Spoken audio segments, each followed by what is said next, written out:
Picture this. You spend your whole life sacrificing everything for your 3 kids. Double shifts, skipped dreams, a cozy home filled with love and memories.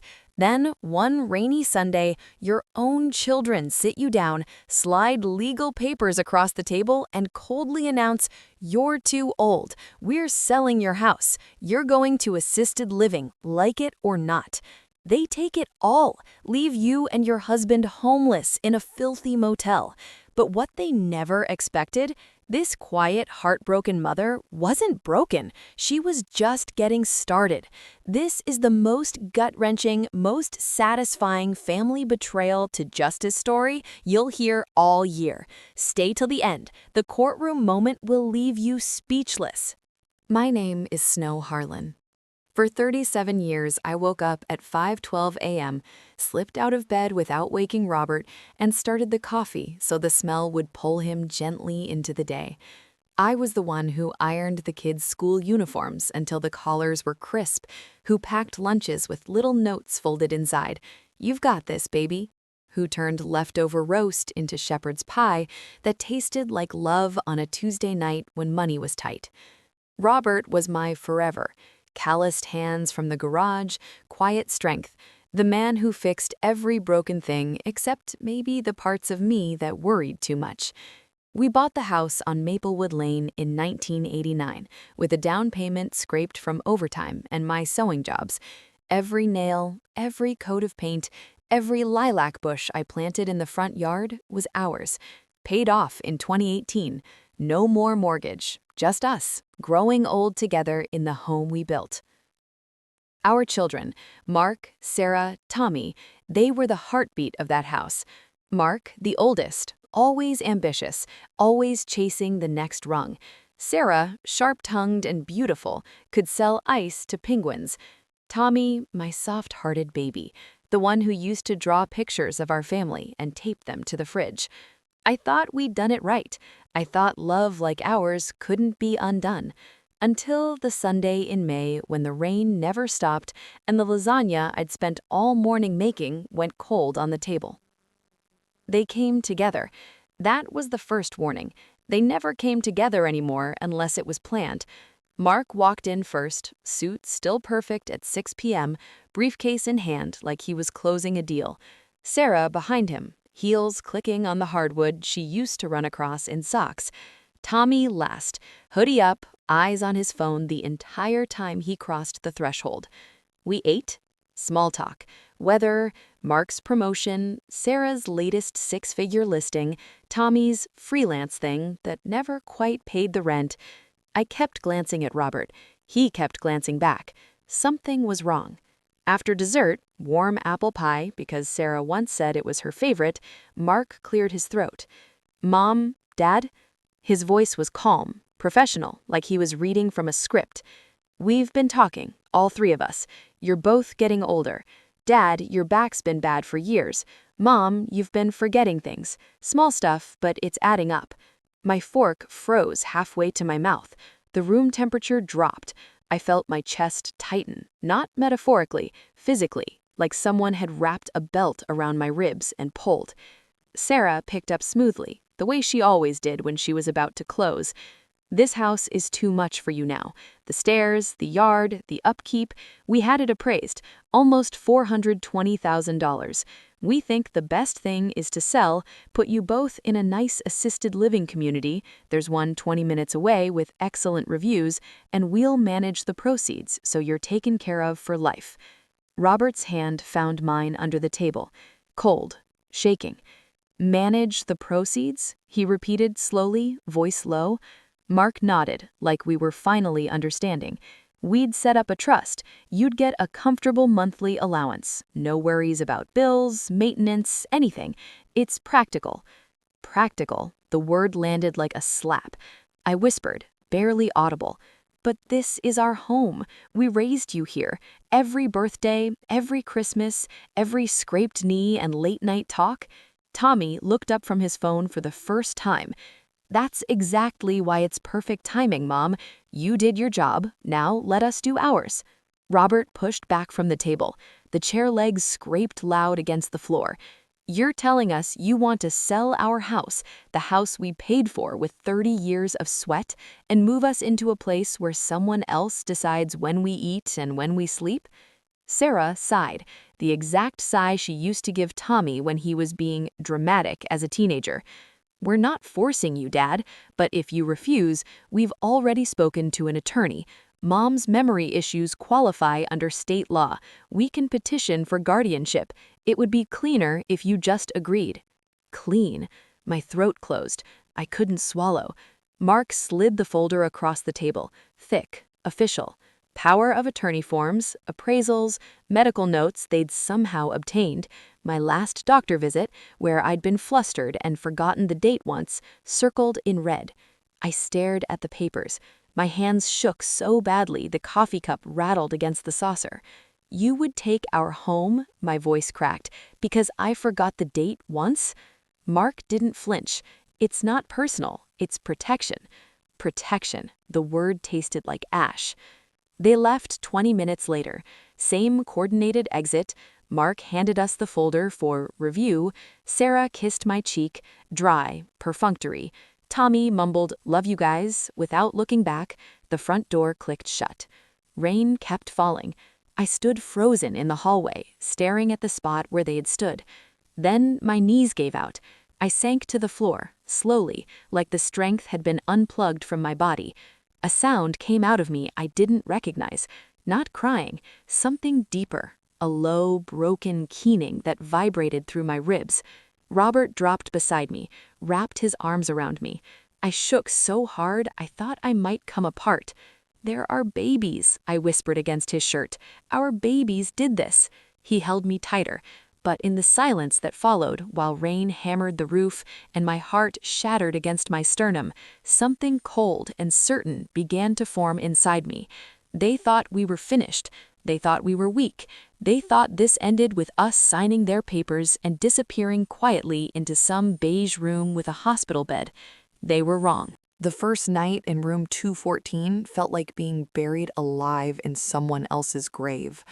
The Pineview Inn smelled of stale smoke, cheap bleach, and despair.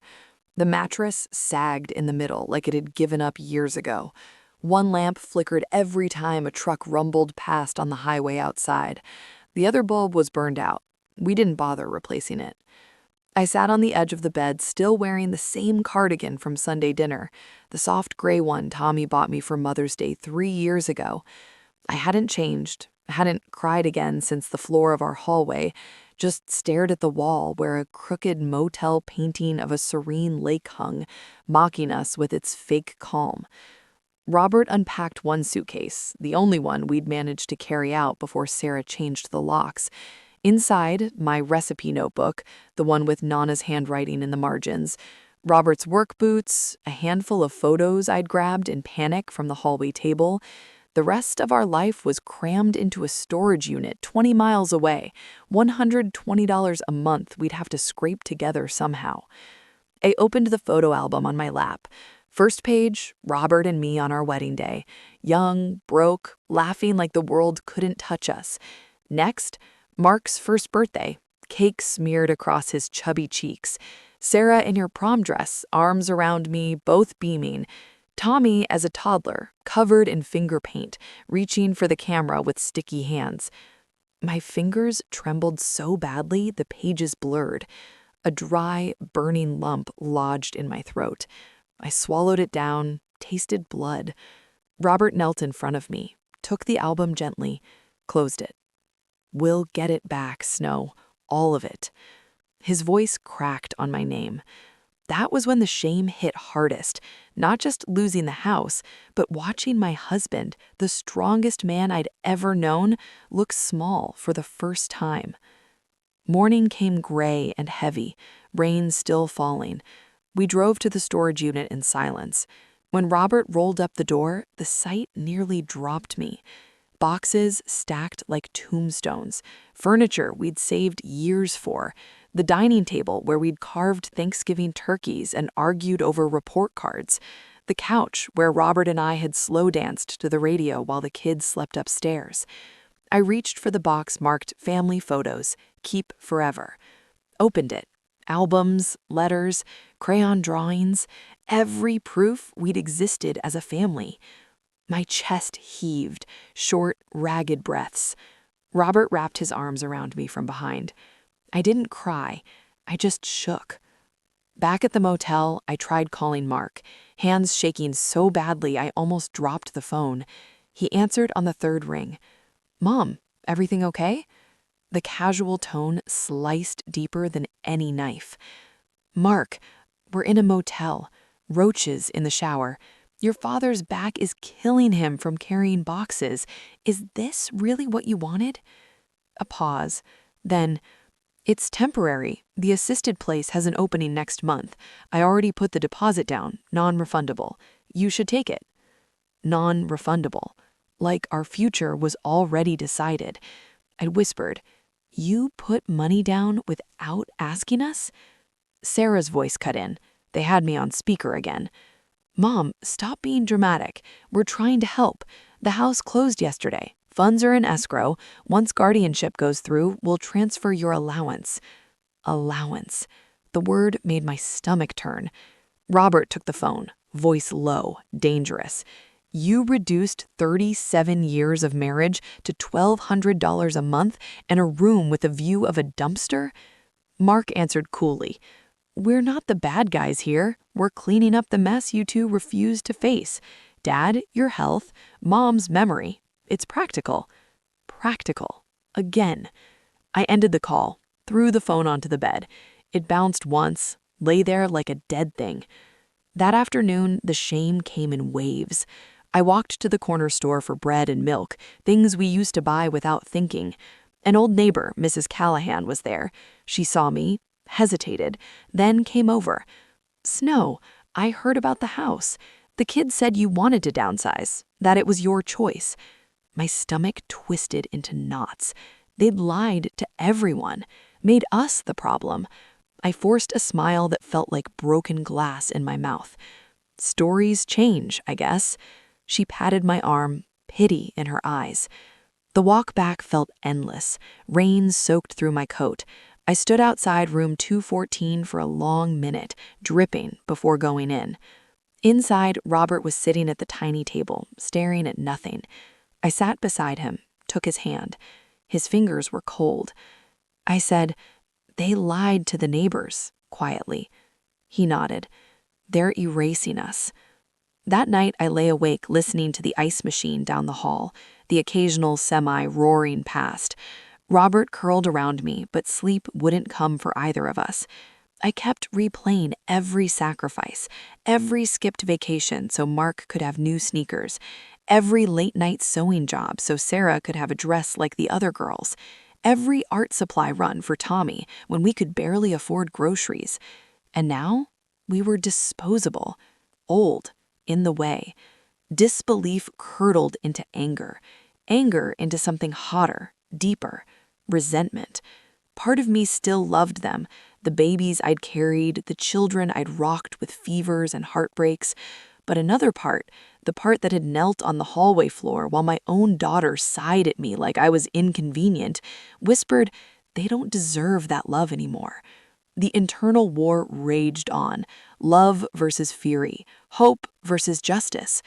But in the quiet dark, while Robert's breathing finally evened out beside me, one thought settled like stone. They doubled down. They called it practical. They made sure the whole town thought we were the burden.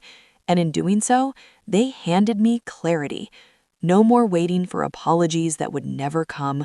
No more hoping they'd wake up and see us as parents instead of problems. I stared at the ceiling, rain tapping like nervous fingers on the window. Resentment took root, deep, unshakable. It wasn't loud yet, but it was growing. Rock bottom didn't arrive with thunder. It arrived in a fluorescently lit coffee shop downtown on a Saturday afternoon that smelled of burnt espresso and fresh betrayal. They called it an intervention. The word alone made my stomach twist into knots, like we were addicts, like the problem was our age, our forgetfulness, our refusal to fade quietly. Mark texted the details. Brew and bean, 2 p.m., neutral ground. For everyone's sake, he added, as if this was mercy. I didn't want to go. That morning in the motel, I sat on the bed, brushing my hair slowly, mechanically, staring at my reflection in the cracked mirror. The lines around my eyes were deeper now, etched by nights of silent crying. I can't face them again, Robert, I whispered. Not yet. He knelt in front of me, took the brush from my trembling fingers. We have to, Snow. If we don't show, they'll say we're avoiding reality, that we're the unreasonable ones. We need to hear what they're planning next. I nodded, but the nod felt empty. We arrived 15 minutes early, chose a corner booth, far from the door, backs to the wall. Old habit from years of watching the kids play in crowded places. I folded my hands in my lap so tightly the knuckles turned white. Robert kept his boots planted flat on the floor, like he was bracing for impact. They walked in together, same formation. Mark leading, Sarah beside him with her clipboard, Tommy trailing like he'd rather vanish. No hellos, no, how are you holding up? Mark opened immediately, sliding more papers across the scratched formica table. We've moved forward with the guardianship petition. The doctor's note from your last checkup, where you couldn't recall the exact date or the president's name, was enough for the preliminary filing. Hearings set for next month. My heart slammed against my ribs. Breath came short, shallow. You got my medical records? Without asking? Sarah answered smoothly, like she was explaining a contract clause. It's a public health concern when cognitive decline puts someone at risk. The attorney subpoenaed them. Perfectly legal. Tommy shifted in his seat, looked at his coffee cup instead of me. Mom, you asked me the same question 3 times in 10 minutes last Christmas about my freelance work. You cried when I reminded you I'd already told you. We can't pretend it's nothing. The words hit like ice water. I felt myself shrink, shoulders rounding, head dipping. The booth felt smaller, the air thicker. Robert's voice cracked the silence. So what happens if the court agrees? Mark leaned forward, elbows on the table, speaking like he was explaining compound interest to a nervous client. You'll both be declared wards. We're appointed co-guardians. We manage finances, healthcare, living arrangements. The assisted living deposit is paid. You move in by end of next month. Remaining house proceeds, after fees and back taxes we covered, go into a trust we control. You each get $1,200 a month, enough for basics. We handle the rest so nothing gets mismanaged. Mismanaged. The word echoed in my skull, like we'd ever mismanaged a dime, like I hadn't sewn clothes by lamplight so Sarah could have a prom dress, like Robert hadn't worked double shifts so Mark could afford textbooks. My hands shook under the table, nails dug into palms. And if we fight it? Robert asked, voice low. Sarah's eyes flicked to Mark, then back to us. You can, but it'll be expensive. Lawyers, court fees, evaluations. Honestly, Mom, the evidence is strong. Your decline is documented. Dad's 63, manual labor job, chronic pain. No savings left after the house sale. The judge will see what's best. Best. Patrons at nearby tables glanced over, whispered. One woman's eyes filled with pity. I felt it like a slap. Tears spilled then, quiet, unstoppable, dropped onto the table in dark circles. I couldn't stop them. Tommy finally spoke, voice small. Mom, don't. This is for your own good. That did it. Robert slammed both palms flat on the table. Cups rattled. A spoon clattered to the floor. For our own good? You sold our home behind our backs, lied to the neighbors, got her medical records without permission, reduced 37 years of love, sacrifice, family to $1,200 a month and a room where someone else decides when the lights go out? His voice cracked on the last word. Not weakness, rage, so pure it burned. Mark didn't flinch. We're not the villains, Dad. We're cleaning up the mess you two refused to face. Sarah added, softer but sharper, you always taught us to plan ahead. This is planning ahead.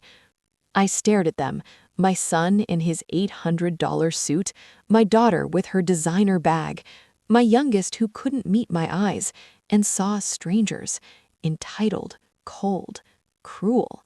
The humiliation was complete. The stares from other customers, the way the barista paused mid-pour to watch, the way my own children sat composed while I unraveled in public. Robert stood, slowly, legs unsteady. We're done. I rose with him, clutching his arm like it was the only solid thing left. Mark called after us. The hearing notice will come in the mail. Don't ignore it. Rock bottom didn't arrive with thunder. It arrived in a fluorescently lit coffee shop downtown on a Saturday afternoon that smelled of burnt espresso and fresh betrayal. They called it an intervention. The word alone made my stomach twist into knots, like we were addicts, like the problem was our age, our forgetfulness, our refusal to fade quietly.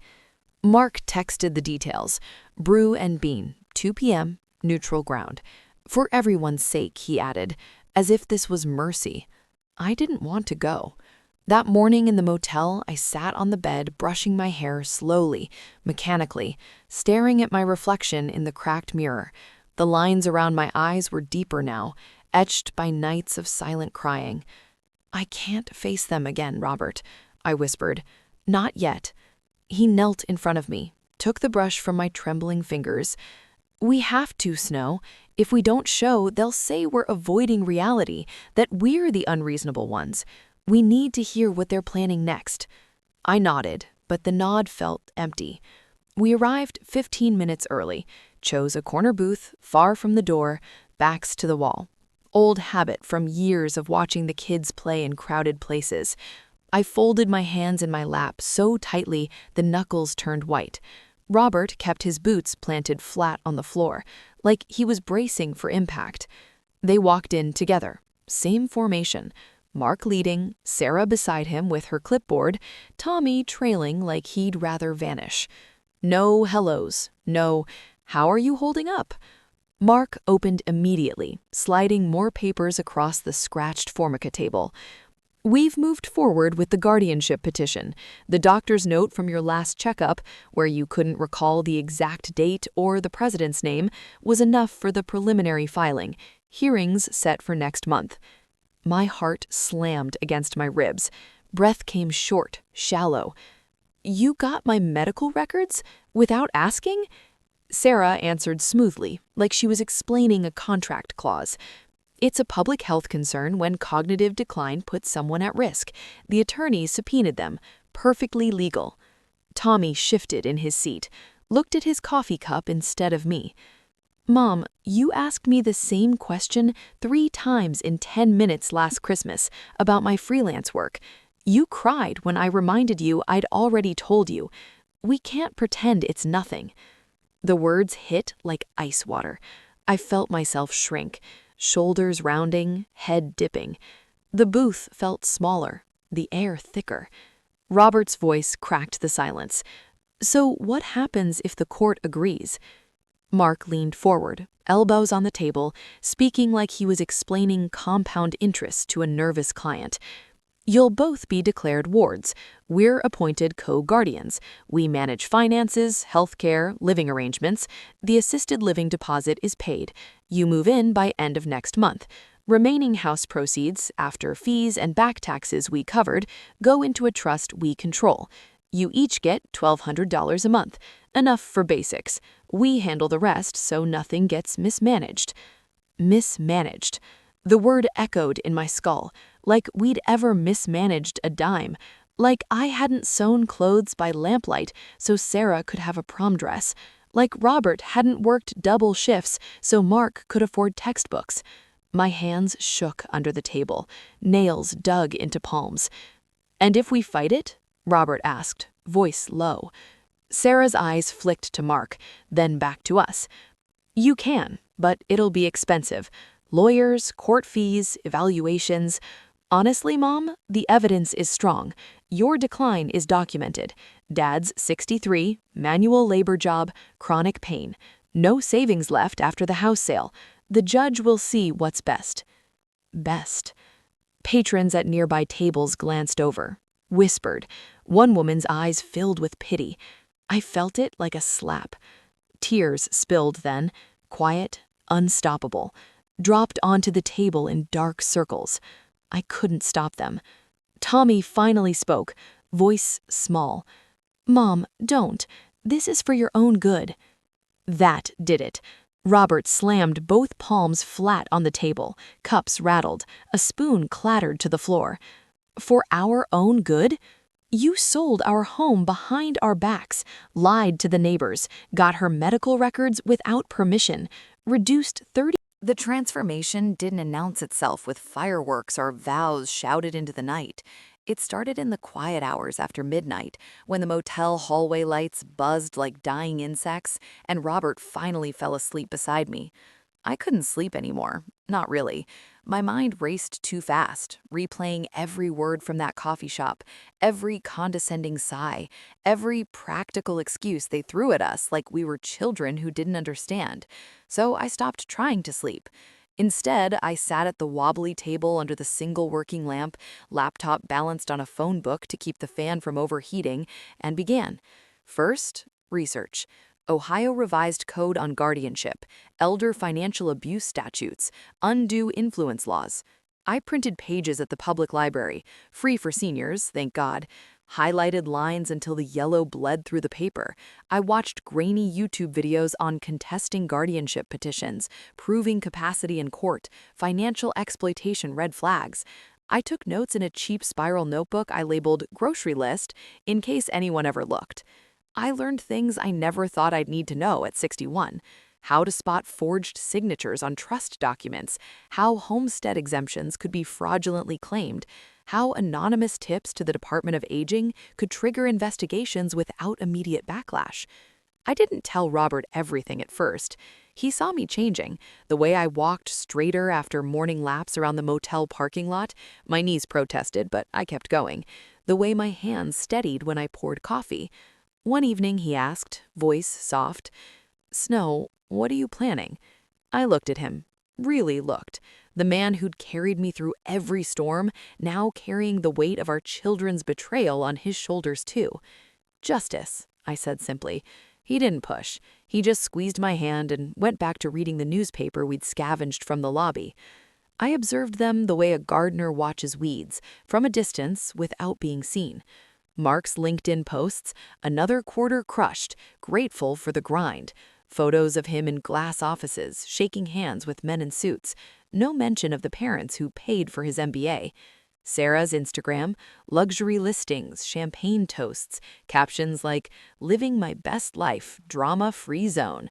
Tommy's stories, new tattoos, festival bracelets, gear he couldn't afford on freelance gigs. Every post was fuel. Every smug update reminded me why silence was my sharpest weapon. They called sometimes, patronizing check-ins disguised as concern. Sarah, "Mom, how's the new routine? Adjusting okay?" Mark, "We're handling things on our end, don't worry." Tommy, "Love you, Mom. Hope you're good." I answered short, polite, flat. "We're managing. Fine, thank you."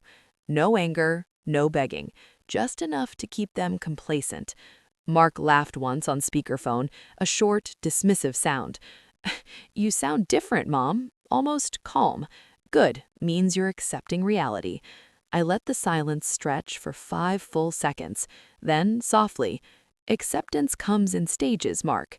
He didn't catch the edge. They never did. Inside, though, the fire never dimmed. It burned cleaner now, focused, precise. Every late-night reading session, every mile walked in the rain-soaked parking lot, every note added to the binder, it fed the flame without letting me consume me. Robert noticed the shift, too. One night, he sat beside me while I organized documents. He touched the growing stack gently.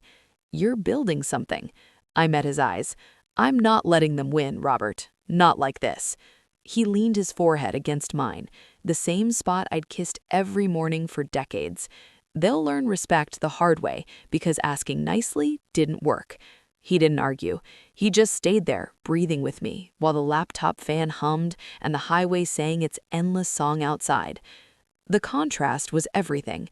Outside, tired old woman in a cheap motel folding laundry, smiling politely to neighbors. Inside, a woman rewriting the rules of the game they thought they'd already won. They underestimated me because they'd always seen me as the quiet one, the one who baked pies for sick neighbors, the one who sewed Halloween costumes from scraps, the one who never complained. They forgot, the quiet ones remember everything. And when they finally speak, the sound can shatter empires, one quiet, invisible step at a time. The first real move felt like threading a needle in the dark, small, precise, invisible until the stitch pulled tight. It started on a Tuesday morning in early July. The library was nearly empty. The air conditioning hummed like a distant beehive. I chose the back carrel, screen angled away from the security camera, and created a new email account, concernedcitizenohio47@gmail.com. No profile picture, no phone number, disposable. I attached 4 files. The power of attorney draft from dinner night, Mark's handwritten note in the margin. Mom's signature can be obtained later per Dr. Patel's note. The house closing statement Sarah emailed the family, CC'd to herself. $412,000 sale price, but only $312,000 deposited after deductions. $18,000 family legal retainer, $22,000 prepaid guardianship fees, $60,000 reimbursement for improvements we never approved or saw. A screenshot of Mark's new brokerage account, opening deposit $45,000, dated 3 days after closing. Robert's old joint tax files still had access. We never fully separated them. A photo of the eviction notice taped to our door, Sarah's handwriting on the envelope. I sent the packet to 4 places: Ohio Department of Aging Elder Abuse Hotline, Anonymous Tip Line, State Bar Association Ethics Complaint Portal, targeting their attorney, IRS Whistleblower Office, Form 211 attached, flagging unreported income and questionable deductions, a local investigative reporter at the Dayton Daily News who'd written about senior exploitation before. Subject line: Urgent, suspected financial exploitation of elderly couple, Montgomery County. I hit send at 4:27 p.m., closed the laptop, walked out into the humid summer air feeling nothing dramatic, no racing heart, no triumphant music in my head, just the quiet certainty of a seed planted in fertile soil.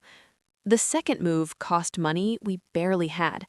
I hired a private investigator, Carla Voss, retired detective, recommended by Robert's old lawyer friend.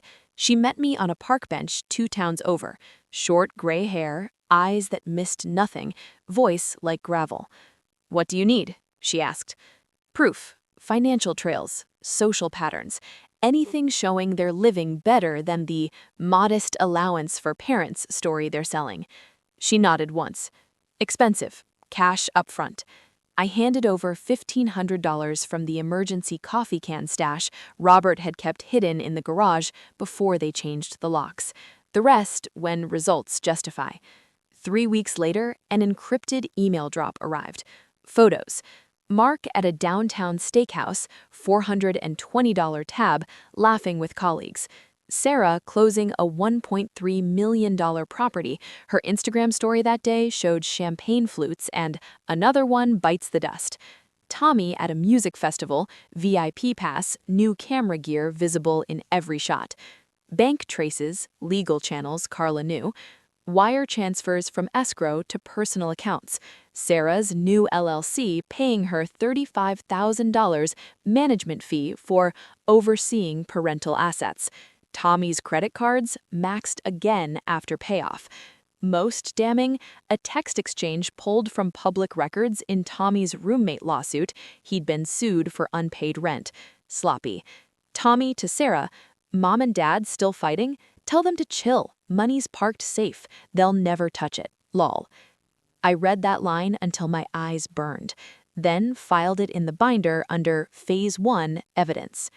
Social seeds came next. Settle. Deniable. Coffee with Mrs. Callahan. "We're managing, but it's been hard." The kids are so busy with their lives now. A sad smile. A pause. They told everyone we wanted to move. Funny how stories shift. Mr. Patel at the pharmacy. Elena's doing better without the stress. Losing the house hurt, though. Whispers spread the way they do in small towns. Not accusations, questions. Did you hear about the Harlans? The kids sold without asking? Guardianship? But Snow seems sharp as ever. Enough doubt to make people hesitate before congratulating Sarah on her next sale. Enough to make Mark's old buddies text him, "Dude, what's up with your folks? Everything okay?" They started feeling the ripples. Mark called one evening, voice tighter than usual. "Mom, some weird stuff's happening. Bank-flagged transactions, anonymous complaint at the bar about our attorney. You know anything?" I let silence hang 4 seconds. "Sounds stressful, Mark. Hope it gets sorted." He huffed. "Yeah, just stay out of it." I smiled into the phone. Small, private. Wouldn't dream of interfering. The hidden win came the next morning, a blind copy email from the anonymous tip line. "Preliminary review of elder financial abuse complaint received, file flagged for expedited investigation. Temporary freeze placed on associated trust account pending review. All parties will be notified within 48 hours. They'd get the notice tomorrow. They'd panic. They'd call each other in confusion. They'd wonder who, but they wouldn't look at the quiet mother in the motel room, folding laundry and walking laps in the parking lot. Not yet, because I was still just mom, still the one they'd dismissed, still the one who baked pies and sewed hymns. And that was exactly where I needed to be. The first crack appeared in the form of a voicemail from Mark at 6:42 a.m., the kind of hour when normal people are still asleep, but panic doesn't wait for sunrise. "Mom, it's Mark. Call me back. The trust account is frozen, completely frozen. The bank won't release anything, not even the monthly allowance. There's some investigation notice. I need to know if you or Dad had anything to do with this." His voice cracked on the last sentence. Not anger yet, just raw confusion edged with something new. Fear. I listened to it twice while the coffee percolated in the motel's tiny machine. Then I deleted it. No callback, no text. Silence was louder than any scream I could have given. By noon, the group call came, all 3 of them on the line. I answered on speaker so Robert could hear. He sat beside me on the bed, jaw tight, eyes on the phone like it might bite. Mark started, trying for control but failing. "Mom, the bank says pending elder abuse investigation. The funds are locked. We can't access anything. What the hell is going on?" I let the question hang for 5 full seconds. Then, calm as morning mist, "Sounds serious, Mark. Maybe ask your attorney." Sarah jumped in, voice higher, sharper. "We did. He's scrambling. Says someone filed an anonymous tip with the Department of Aging. They're auditing the entire house sale, the trust setup, even the guardianship papers. He thinks it could drag on for months." A beat of silence. Then Tommy, quieter, almost pleading. "Mom, if this is you, just say it. We can fix it. We don't want this to get worse." I pictured them. Mark in his glass office, tie loosened, staring at red numbers on a screen. Sarah at her staging room, phone pressed to her ear while buyers waited.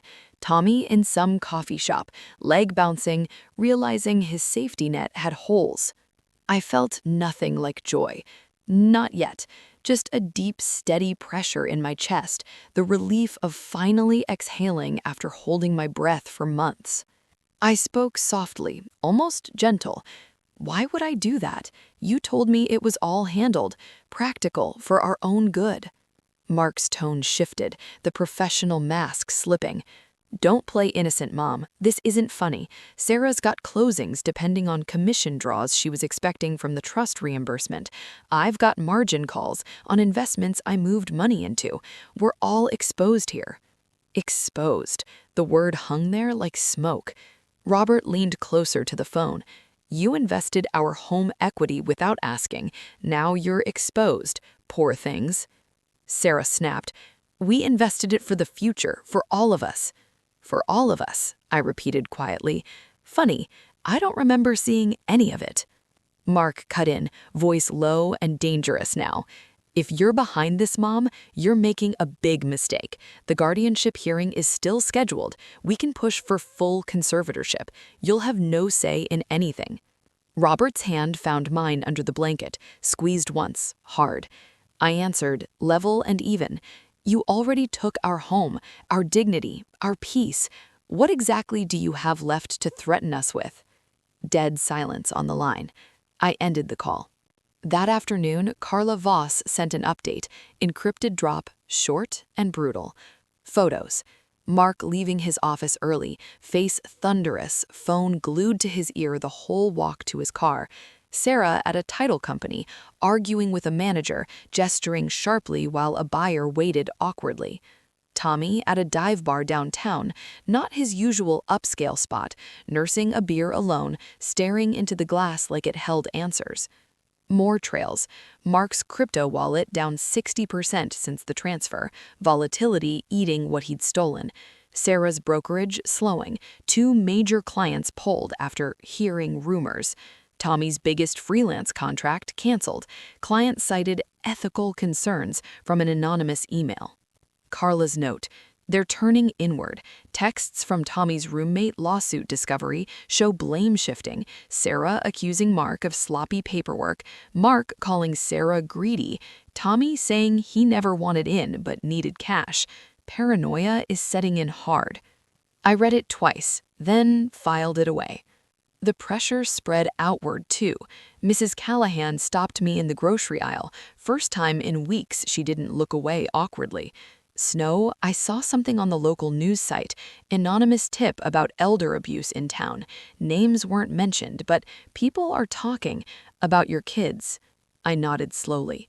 People talk. She squeezed my arm. A lot of us are rooting for you. Small victories, but they mattered.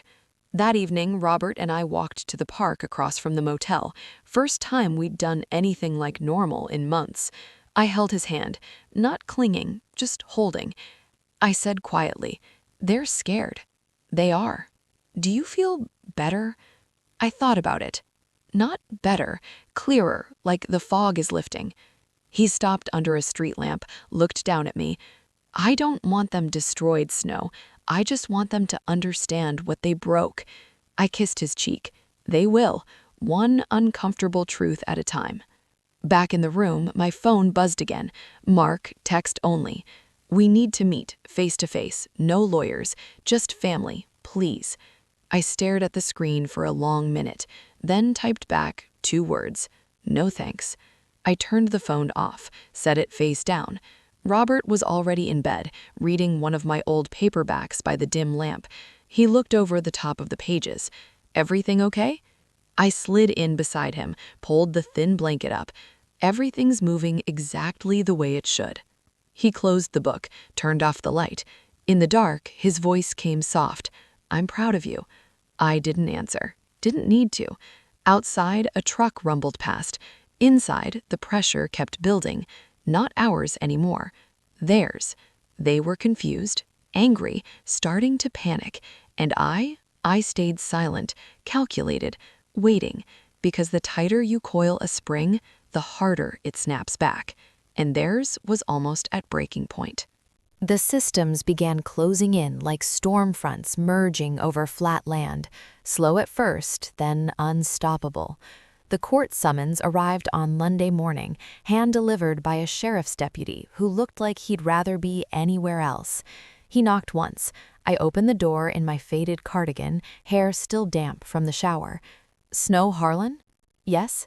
He handed over the thick envelope, Montgomery County Probate Court seal glaring red. Service of process. You've been notified. He left without another word.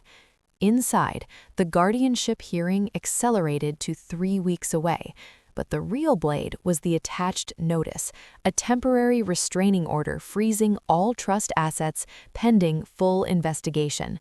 The Department of Aging had escalated the anonymous tip to formal inquiry. The IRS had opened a preliminary audit. The state bar had issued a notice of investigation to their attorney for potential ethical violations and failure to disclose conflicts. I sat at the motel table and read every line twice. My hands stayed steady, my breathing even. This was the moment the noose started to tighten. Robert watched from the bed. What does it mean? It means the wheels are turning, faster than they expected. He came over, rested his chin on my shoulder, read silently. When he reached alleged financial exploitation and undue influence, he exhaled, a long, shaky breath that carried months of buried rage. They can't hide anymore. No, I said, they can't. The next 12 days were a quiet symphony of collapse. Carla Voss sent daily updates, short, factual, devastating. Day 2, Mark's firm placed him on paid administrative leave after the IRS flagged questionable personal transactions tied to client accounts. Internal review started. Colleagues whispered. His LinkedIn went silent. No more humble brag posts. Day 4, Sarah's brokerage received an anonymous ethics complaint about family-related real estate transactions. Compliance called her in for questioning. 3 scheduled showings canceled that week, buyers citing personal concerns after local gossip spread. Day 6, Tommy's largest freelance client, a digital agency, dropped him after an email from a concerned third party highlighted ethical red flags in recent dealings. His Instagram engagement tanked. Comments turned vicious. What about your mom? Karma's knocking. He deleted half his posts overnight. They were feeling it on multiple fronts: legal, financial, social. No single target to blame. Yet. Every night while Robert slept, I sat in the dark with the binder open on my lap and reflected on the pain that had brought us here. The dinner where they slid papers across like a business proposal. The coffee shop where Sarah sighed at my tears like I was being dramatic. The motel nights when I cried myself raw, whispering to Robert, did we fail them? The way they looked at me in that booth, not as their mother, but as an obstacle. Those memories didn't hurt the way they used to. They had hardened into fuel, sharp, precise, unwavering.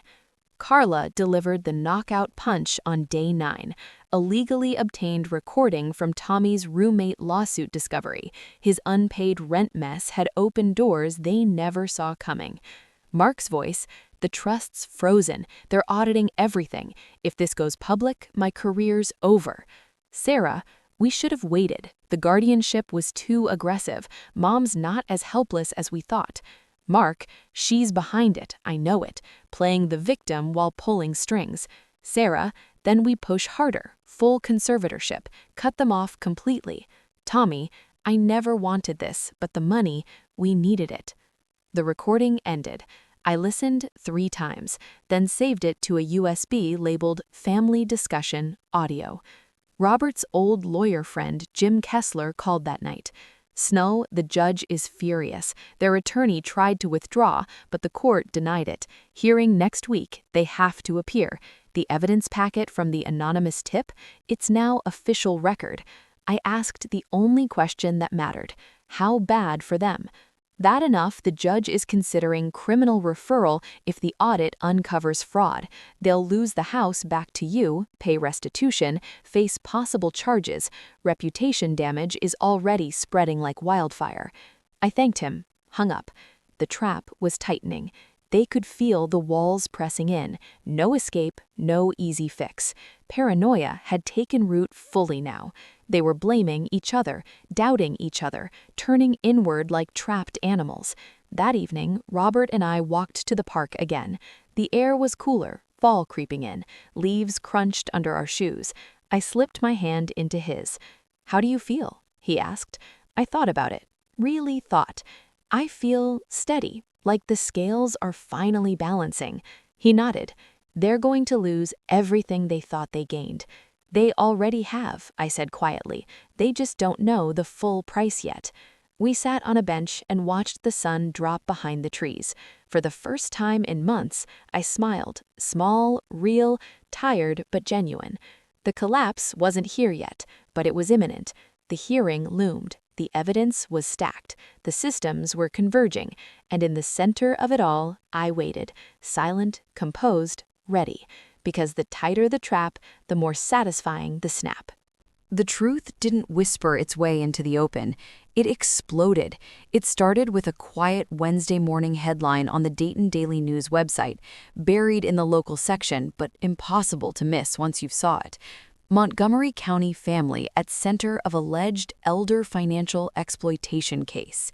No full names yet, just a local couple in their 60s and their adult children who recently petitioned for guardianship. But the details were razor sharp. Forced sale of a longtime family home, questionable deductions from proceeds, frozen trust assets, ongoing investigations by the Department of Aging and IRS. The article quoted sources familiar with the matter and referenced anonymous complaints that had triggered the probes. It mentioned the upcoming probate hearing and noted potential criminal charges looming. I read it on the library computer, heart steady, breath even. The byline belonged to the reporter I'd tipped off months earlier. She'd done her homework. By lunchtime, the story had jumped to 2 regional TV stations, a 30-second segment on the noon news, stock footage of the courthouse, a reporter standing outside in a trench coat, allegations of undue influence and financial abuse of elderly parents. The children maintain their actions were in the parents' best interest, but investigators are digging deeper into the sale of the family home and management of assets. Robert and I watched it on the motel's ancient TV, volume low. I sat cross-legged on the bed, hands clasped in my lap. When the segment ended, Robert looked at me. "It's out there now. Everyone will know." I nodded. Everyone who matters already suspected. Now it's real. The exposure spread like wildfire through dry grass. Mrs. Callahan texted, she'd finally figured out how, a screenshot of the article. "Thinking of you both. We're all behind you. Call if you need anything."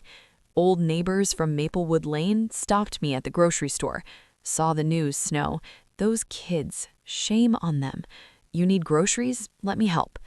Mark's office building had a glass lobby. Someone posted a printed copy of the article on the community board with, "Is this our Mark H?" scrawled in red Sharpie. Carla sent me a discreet photo. Sarah's brokerage website reviews flooded overnight. 1 star after 1 star. Unethical family dealings. Would never trust her with my parents' home. Disgusting after what she did to her own mom. Her open houses that weekend? Attendance halved. One buyer left a voicemail Carla intercepted. "We're going with another agent. Family values still matter to some of us." Tommy tried to post a vague Instagram story. Black screen, white text. People believe anything these days. Stay strong. The comments were merciless. Old friends, former clients, strangers who'd followed the story. "Explain the house sale then. Your mom deserves better. Karma's coming fast, dude." He deleted it within hours, then went dark, account deactivated. They were losing control. Fast. Mark called that evening, alone this time, no conference line. Voice hoarse like he hadn't slept in days. "Mom, the firm put me on unpaid leave. Internal review. My name's everywhere in the news. Clients are pulling accounts. I can't even walk into the office with stares." I listened. Didn't interrupt. Sarah texted separately. "My mentor pulled me aside today, said I should distance myself from the family drama." Distance myself? From my own mother. Tommy left a voicemail, shaky, almost broken. "I didn't want any of this. I just went along. Now everyone hates me. I can't even get coffee without people staring. Mom, please, say something." I didn't respond to any of them. Not yet. Jim Kessler called instead. "The judge moved the hearing up again, tomorrow morning, wants to clear it before the media circus grows. Their attorney begged for a continuance. Denied. They have to show. And Snow, the prosecutor's office will have an observer in the courtroom. If the evidence holds, and it will, charges could be filed on the spot." I thanked him, hung up, looked at Robert. He was folding laundry, our few clothes, neat and precise. He met my eyes. "Tomorrow?" Tomorrow. He nodded once, then quietly, I want to be there. I started to protest. The stress, the stares. He held up a hand. I need to see their faces when the truth comes out. I deserve that. I couldn't argue. That night, sleep didn't come easy. Not from fear, from anticipation. I lay beside Robert, listening to his breathing. Thought about every humiliating moment. The dinner where they treated our home like inventory. The coffee shop where Sarah sighed at my tears. The motel nights when I whispered to him. Did we fail them? The pain was still there, but it had company now. Certainty. The truth was no longer hidden in anonymous tips and frozen accounts. It was public, professional, permanent. Their carefully curated images, successful, self-made, drama-free, had cracked wide open. And tomorrow, in a courtroom full of reporters, neighbors, and a judge who'd seen too many cases like this, those cracks would become fractures. I stayed composed, outwardly calm. Inside, the fire that had burned quietly for months was finally ready to show its face, not as rage, as justice. The hearing was at 9 a.m. The courthouse steps would be lined with cameras. They would walk in thinking they could still spin this. They would walk out knowing they couldn't. Exposure wasn't the end. It was the doorway to the end. And we were about to step through. The Montgomery County Probate Courtroom smelled of polished oak, stale coffee, and the sharp tang of fear sweat under fluorescent lights. 9:03 a.m.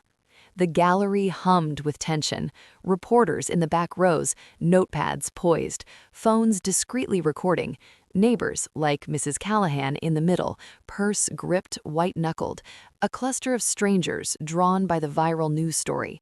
No one whispered above a breath. The air felt thick, charged, like the moment before a thunderclap. Robert and I sat front row, petitioner's side, opposite them.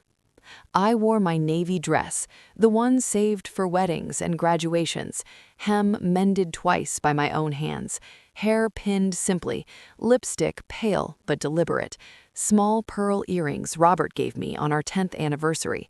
I looked every bit the mother they'd dismissed, fragile, fading, but inside the fire roared steady.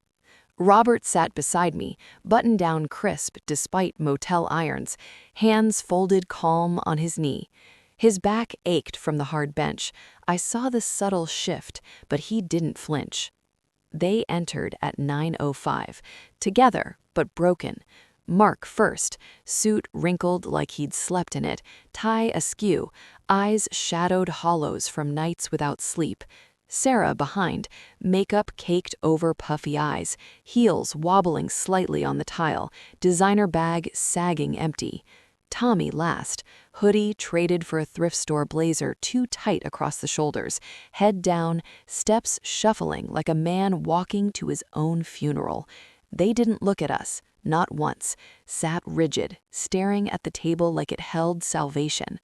Judge Margaret Ellison entered, mid-50s, silver hair in a severe bun, glasses perched low on a sharp nose, robe flowing like judgment itself.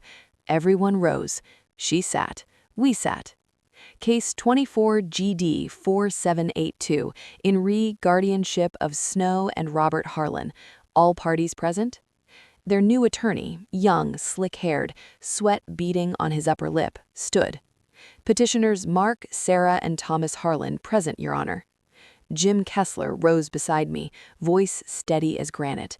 Respondents Snow and Robert Harlan present and represented, Your Honor. Judge Ellison adjusted her glasses. No smile. This emergency hearing addresses new evidence submitted overnight, Department of Aging report, IRS audit findings, affidavits, and recordings. Mr. Kessler, proceed with motion to dismiss guardianship and counter for restitution, sanctions, and criminal referral. Jim stood, methodical, unhurried. Your Honor, we move dismissal on grounds of undue influence, fraud, and elder financial abuse under Ohio Revised Code 5101. We request immediate reversion of marital residence at 142 Maplewood Lane, full restitution of diverted proceeds plus interest, and prosecutor referral for theft from vulnerable adults. He laid it out like building a scaffold, each exhibit a beam. Exhibit A, Power of Attorney Draft, Mark's scrawled note, Mom's sig later via doctor note. Exhibit B, Closing docs, $412K sale, $100K vanished in fees wired to their accounts. Exhibit C, Traces, Mark's crypto dump, now half gone, Sarah's LLC self-pays, Tommy's card bailouts. Exhibit D, neighbor affidavits on their lies. Kids said parents chose to downsize. Exhibit E, my fresh neuroeval, stress-induced lapses, full capacity, no decline. Exhibit F, the recording, Carla's gold, played over courtroom speakers, tinny but clear. Sarah's voice, guardianship too aggressive, mom's not helpless. Mark, she's pulling strings, push harder, full conservatorship, cut them off. Tommy, I didn't want this, but needed the cash. Gasps rippled the gallery. Mrs. Callahan murmured, Lord have mercy. Reporters scribbled furious. Mark's head dropped to his hands, shoulders shaking. Not sobs, just defeat. Sarah gripped the table edge, knuckles bone white, mouth parted in silent scream. Tommy bounced his knee, frantic, eyes darting like trapped prey. Judge Ellison let silence stretch, heavy as chains, turned to their side. Counsel? Response? Young attorney rose, voice quavering. Your Honor, clients acted in good faith, out of concern for parental well-being amid documented health issues. She sliced him off. Concern doesn't wire 6 figures to personal crypto wallets, counsel, doesn't forge homestead claims, doesn't plot to cut off competent parents. Evidence shows premeditated exploitation for profit. Direct to them. Any of you wish to address the court? Dead quiet. Sarah broke first, whisper turning wail. We thought we were helping, protecting them. Judge's gaze iced over. Protection isn't secretive, isn't profitable, isn't built on lies to family, doctors, community. Gavel poised. She ruled. Bench immediate iron. Guardianship denied. TRO permanent. Trust reverts to Harlan's today. Full accounting ordered in 30 days. Restitution of all diverted funds plus 8% interest. Residence title restored to original owners effective now. Sanctions $25,000 per petitioner for distress fees. Matter referred to Montgomery prosecutor for felonies. Theft from elderly, fraud, conspiracy. Gavel cracked. Final as a guillotine. Mark surged up. Your Honor, this is... Bailiff stepped forward, sat him down. Sarah covered her face, mascara rivers blackening cheeks, body heaving silent sobs. Tommy stared blank, shock glazing his eyes, mouth slack. I stood first, slow, helped Robert up, his hand warm, steady in mine. Silent tears traced my cheeks. Not grief, release, pure, flooding release. We turned to leave, past their row. Mark looked up, last desperate grab, voice raw. Mom, Dad, please, we didn't mean... I stopped, inches away, looked into eyes that once gazed up adoringly from crib rails. Quiet, so only they heard. You disrespected your mother, called my tears dramatic, abandoned your father, reduced his life's work to mess. Took our home, our memories, our blood equity, left us homeless, roaches and regret in a motel cage, all with smiles, spreadsheets, practical lies. I leaned closer, voice steel soft. Now feel it, powerless, exposed, betrayed by your own hands. Robert added, low thunder, you stole our dignity. We took back justice. Sarah choked. Mom, we're sorry. Too late. Words ash. Tommy whispered, I didn't know. You did. You chose. I turned, walked. Robert beside me. Elena's hand, no, my hand, squeezed his. Hallway blinded bright. Cameras flashed frenzy. Reporters surged. "Mrs. Harlan, thoughts on the ruling? Will you press charges?" No words, chin up. We pushed through. Outside, October crisp snapped awake. I stopped on steps, breathed deep, lilacs faint on wind, home waiting, closed eyes, felt chest loosen, vice gone after months. Opened them, smiled at Robert, real, unbroken. He kissed my forehead, the same spot every morning ritual unbroken. "You did it, Snow." We did. Power reversed, utterly. They sat shattered in that room, reputations rubble, futures felled, entitlement exposed raw. We walked into sunlight, chest light, heart full, vindicated, whole. The revenge wasn't destruction, it was reclamation, earned in silence, delivered in truth, deeply, gloriously satisfying. The house on Maplewood Lane welcomed us back like an old friend who'd waited too long. We walked up the driveway that afternoon, sheriff's deputy trailing at a respectful distance. The "for sale" sign was gone, yanked out in haste weeks earlier when Sarah's brokerage panicked.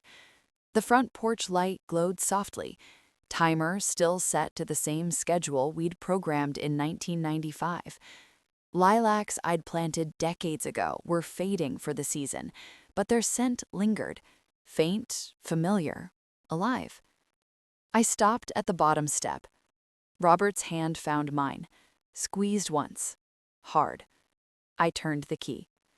The lock clicked, stubborn as ever, but ours. Inside, the air carried dust and memory. Furniture they hadn't bothered to move sat exactly where we'd left it. The dining table still held the faint ring from my lasagna pan that Sunday. Pencil marks on the hallway doorframe, Tommy at 5'2", Sarah at 5'6", Mark topping 6'1", stared back like forgotten promises etched in time. We didn't speak at first, just walked room to room, touched walls, opened drawers, reclaimed what had been stolen. Restitution came in waves, slow, relentless, court-enforced. Within 30 days, full accounting arrived, every dollar traced, every deduction reversed. Mark's crypto losses, his burden now. Sarah's LLC fees, repaid with penalties. Tommy's credit card bailouts, clawed back plus interest. They paid, not willingly. Garnished wages, liquidated assets, frozen accounts. Mark lost his condo, foreclosure notice public. Sarah's brokerage license suspended. She took a desk job at a title company, entry level, no commissions. Tommy moved in with an old roommate, futon in the living room, portfolio empty. Criminal pleas followed. Restitution, probation, community service teaching financial literacy to seniors. No jail, but records permanent, shadows that would follow them forever. We didn't see them for months. Then, one gray December evening, a knock. I opened the door. Tommy stood there, thinner, eyes red-rimmed, hoodies soaked from rain. No phone, no excuses prepared. "Mom," he said, voice cracked on the word. "I'm sorry." I didn't move, didn't slam the door, just looked at him, long, searching. "I know you are," I said, finally. Quiet, not forgiving, not yet, but acknowledging. He glanced past me at Robert in the hallway. "Dad?" Robert stepped forward, didn't invite him in, just stood beside me. Tommy swallowed. I didn't understand what we were doing until it happened to me. The stares, the whispers, the way people look at you like you're nothing. I get it now. Too late. Robert nodded once. "You do." Tommy looked down at his wet shoes. "I don't expect forgiveness. I just needed to say it, out loud, to your faces." I reached out, slow, tentative, and touched his cheek. Just once. A mother's touch. Then I stepped back. "We're here," I said. "When you're ready to earn trust again, we'll see." He nodded, tears mixed with rain, turned, walked away into the dark. Mark came next. Different day, structured apology, bullet points of regret, promises of change. Sarah after, tearful, messy, full of "I was scared" and "I thought I was protecting us all." We listened, both times. No hugs, no invitations to stay, but no doors slammed forever either. Time passed. The house filled again, slowly. Neighbors brought casseroles, old friends stopped by with coffee and stories. I planted new lilacs along the walk, stronger variety this time. Robert fixed the porch railing himself. No rush, no overtime shifts looming. We grew quieter, not from pain, from peace.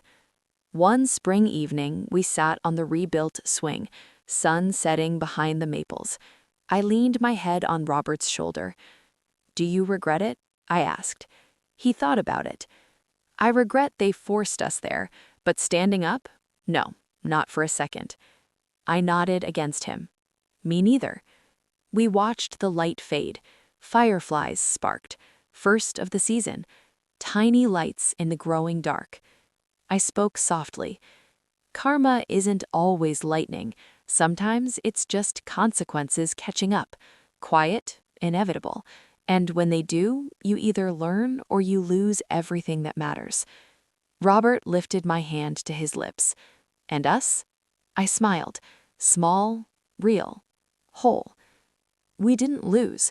We remembered who we are, and we taught them, the hardest way possible, that family isn't something you cash out when it's inconvenient. It's something you protect, even when it hurts. He pulled me closer. The swing creaked gently. Fireflies danced. Somewhere down the street, a dog barked. A car passed. Life kept moving, and so did we. Stronger, wiser, together. Because the greatest revenge isn't destruction, it's survival. With dignity, with love intact, and with the quiet certainty that justice, real justice, always finds its way home. In the end, the lesson isn't just for them. It's for every child who ever thought their parents were finished, for every mother who ever felt disposable. Respect isn't optional. It's the foundation. Remove it, and watch what you built crumble around you. Don't wait until the house is empty to remember that, because by then, it might already be too late.